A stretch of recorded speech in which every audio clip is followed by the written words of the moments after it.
Welcome to Mojo Travels, and today we're counting down our picks for the best Greek islands you need to visit. Are you a fan of our videos? Be sure to subscribe to Mojo Travels and ring the bell to be notified about our latest videos. For this list, we're looking at the most relaxing, atmospheric, and fun islands across Greece. Santorini. If you were to travel back 3.5 millennia, Santorini wouldn't be the hugely popular island it is now. Much of Minoa's early culture was lost in a Bronze Age eruption, one of the most devastating in history actually. Today, however, the volcanism is one of the island's most notable draws, with craters, black sand beaches, and daunting cliffs, giving the island a hauntingly beautiful atmosphere. The mountaintop view of the ancient Thera takes visitors back to a place time forgot. Santorini is simply gorgeous, with incredible architecture. With lime-washed cubed houses lining the villages and towns, Santorini can be a dreamy destination for honeymooners. Vantage points like Scaros Rock also provide awe-inspiring views of the ocean that'll wash your worries away. Crete. Crete stands out as the largest island in Greece, as well as the most heavily populated. You definitely get a sense of the island's incredible natural beauty when exploring locales like Samaria Gorge. Hikers looking for a challenge can try conquering Mount Ida, the island's highest point, where Zeus himself was born, at least according to mythology. The capital of Heraklion is equally fit for a god, with splendid seaside views and stimulating historic sights, particularly the Bronze Age palace of Milos in Knossos. As intimidating as some sites are, Crete is also lined with calming locales, such as the green Messara Plain. Blue may be the most soothing colour though, and shorelines like Balos Beach boast alluring shades of turquoise. Roads. We often look back with regret on the roads not taken. Technically, there isn't a road to Rhodes, seeing how it's an island. If you pass up a visit to the largest Dodecanese island though, you'll be missing out on the trip of a lifetime. Rhodes goes by a few different names, one alluding to the medieval Knights Hospitaller and another derived from Helios, the Greek god of the sun. Speaking of which, Rhodes was tailor-made for sunbathing. While there are sweeping stretches of sand like a fondue beach, there are also more secluded spots like St. Paul's Bay. Rhodes is full of hidden gems like this, which might be one of the reasons it's considered the pearl of the 12 Dodecanese islands. The fortification of Rhodes, which the Knights Hospitaller built, may be the island's most prized treasure and is a World Heritage Site. Corfu. Every student with a travel bug fantasizes about studying abroad in Greece. If you have your heart set on a Greek island, consider enrolling at Ionian University in Corfu. But even if you just drop by Corfu for a brief trip, there's a plethora of history to visit. Those looking to brush up on architecture will be drawn to the ancient Greek temples. Between the old fortress to the new fortress, it's easy to understand why the capital was dubbed Castle City. Enthusiasts of the arts will be drawn to the music and theatre scenes, with Corfu being one of Greece's most operatic islands. Corfu will perhaps also appeal the most to those fascinated by legends and aspects of Greek mythology, such as Odysseus meeting Princess Nausicaa in Homer's Odyssey. Mykonos. Mykonos lives up to its reputation as the island of the winds. This isn't merely because of the heavy breeze flowing across the land, propelling the 16th century Mykonos windmills. In every sense of the word, Mykonos is a breathtaking island, from the waves washing up against the quaint coastlines to the white dwellings.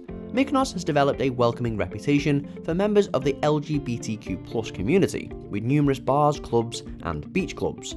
It's a foodie paradise as well, with no shortage of scenic spots to enjoy a plentiful meal. With landmarks like Little Venice, Armenistis Lighthouse, and Panagia Paraportiani, travellers might want to come equipped with a firm itinerary. In the spirit of the island though, we say book a ticket and just go where the wind takes you. Milos.